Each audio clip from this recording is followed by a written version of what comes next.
حضور سیدی و سندی آقائی و ملجائی قطب زمان محدث اعظم پاکستان ولی کامل شیخ الحدیث ابو الفضل محمد سردار احمد قادری رضوی چشتی قدسہ سر العزیز خطہ بر صغیر میں وہ نامور محدث و متبحر عاشق رسول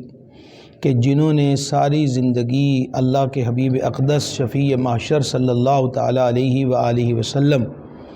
کی احادیث مبارکہ کے فیض و برکات کو عام کرنے میں گزاری۔ حضور سیدی محدث اعظم رحمۃ اللہ تعالیٰ علیہ کو علم دین حاصل کرنے کے لیے مرکز عشق و وفا بریلی شریف ایسا آستانہ نصیب ہوا۔ حجت الاسلام سیدی حامد رضا خان مفتی اعظم عالم اسلام سرکار شاہ مصطفیٰ رضا خان صدر الشریعہ بدر الطریقہ سیدی مفتی محمد امجد علی اعظمی صاحب بار شریعت ایسے با کمال اساتذہ کرام سے اکتساب علم اور اکتساب فیض کیا۔ سیدی محدث اعظم رحمۃ اللہ علیہ خود فرماتے تھے کہ لائل پور میں میری ڈیوٹی حضور داتا صاحب نے لگائی ہے، اور آپ فرماتے تھے کہ اس فقیر کو داتا صاحب نے لائل پور میں چوکیدار مقرر کیا ہے۔ سیدی محدث اعظم رحمۃ اللہ تعالی علیہ نے اس خطہ لائل پور میں، جس کا موجودہ نام فیصل آباد ہے، جلوہ گر ہو کر وہ وقت کے جب سہولتیں نہیں تھیں، وہ وقت کے جب بڑی بڑی عمارتیں اور بلڈنگیں نہیں تھیں، آپ یوں کہیے کہ محض ایک ٹینٹ کے سائے نیچے بیٹھ کر حضور داتا صاحب اور غوث پاک اور خواجہ غریب نواز کی نگاہ فیض سے احادیث مبارکہ کے فیض و برکات کو عام کیا۔ حضور سیدی محدث اعظم رحمۃ اللہ علیہ نے ایک ایسی ٹیم تیار کی جو اس وقت بھی پوری دنیا کے اندر بالخصوص پاکستان میں بلا واسطہ اور بالواسطہ آپ کے شاگردوں کی ایک تعداد موجود ہے۔ آپ سے پوچھا گیا کہ سیدی اعلیٰ حضرت رحمۃ اللہ علیہ نے کئی کتابیں لکھی ہیں، آپ تصانیف کی طرف توجہ نہیں فرماتے، اس کا کیا سبب ہے؟ تو آپ نے طلباء کی طرف اشارہ کر کے فرمایا کہ یہ کتابیں ہی لکھ رہا ہوں۔ حضور سیدی محدث اعظم رحمۃ اللہ تعالی علیہ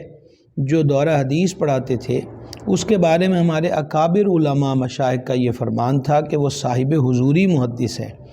یعنی وہ صرف قال ہی نہیں بلکہ حال کی پوزیشن میں جلوہ گر ہو کر مدینے کے چاند اللہ کے حبیب علیہ الصلوۃ والسلام کی حدیث شریف کو پڑھاتے ہیں۔ سرکار سیدی محدث اعظم کے علم و فضل کا عالم یہ تھا کہ شہزادہ اعلیٰ حضرت مفتی اعظم عالم اسلام سیدی شاہ مصطفیٰ رضا خان نوری رحمۃ اللہ علیہ فرماتے تھے کہ مولانا سردار احمد نے اس فقیر سے پڑھا مگر وہ اس قابل ہو چکے تھے کہ وہ مجھے پڑھاتے۔ یہ اعتراف یا یہ ارشاد کوئی معمولی بات نہیں ہے، یہ حضور محدث اعظم کے علم و فضل اور آپ کا علوم دینیہ میں جو ماہر ہونا ہے اس کو ثابت اور ظاہر کرتا ہے۔ سیدی محدث اعظم پاکستان رحمۃ اللہ تعالی علیہ کو سیدنا داتا گنج بخش فیض عالم رضی اللہ عنہ کی ذات سے بڑا گہرا قرب اور وابستگی حاصل تھی۔ آپ رحمہ اللہ مہینے میں ایک بار لازم اور اس سے ہٹ کر بھی حضور فیض عالم کی جناب میں حاضر ہوتے۔ لائل پور میں جب عقیدہ حق کی ترویج و اشاعت فرمائی تو یہاں پر مخالفین نے آپ کے خلاف مقدمے دائر کرنے، درخواستیں دینے کا سلسلہ عام کیا۔ تو جب بھی آپ کو طلب کیا جاتا تو آپ فرماتے یہ فقیر انگریز کی کچہری میں نہیں جائے گا بلکہ حضور داتا صاحب کی عدالت میں حاضر ہوگا۔ سیدی محدث اعظم پاکستان رحمۃ اللہ تعالی علیہ کا داتا صاحب سے قرب کا عالم یہ تھا کہ لاہور کے اندر فریق مخالف نے ایک جلسے میں کہا کہ حضرت فیض عالم کا مزار یہاں نہیں ہے جہاں لوگ حاضری دیتے ہیں بلکہ وہ لاہور کے شاہی قلعے میں ہے۔ تھوڑے دنوں کے بعد سرکار محدث اعظم رحمہ اللہ کا لاہور ہی میں خطاب تھا تو آپ نے برملا فرمایا کہ یہ فقیر اس کو واضح طور پہ چیلنج کرتا ہے کہ ابھی دربار داتا اس فقیر کے ساتھ چلے، میں وہاں حاضر ہو کر حضور فیض عالم کو سلام عرض کروں گا، اگر داتا صاحب نے جواب نہ دیا تو ہم تمہاری بات مان لیں گے، اور اگر داتا صاحب نے ہمارے اسلام کا جواب دیا تو پھر تسلیم کر لیا جائے۔ یہ بات محض گمانوں پر یا مجمع کا دل لبھانے کے لیے نہیں کہی جا سکتی،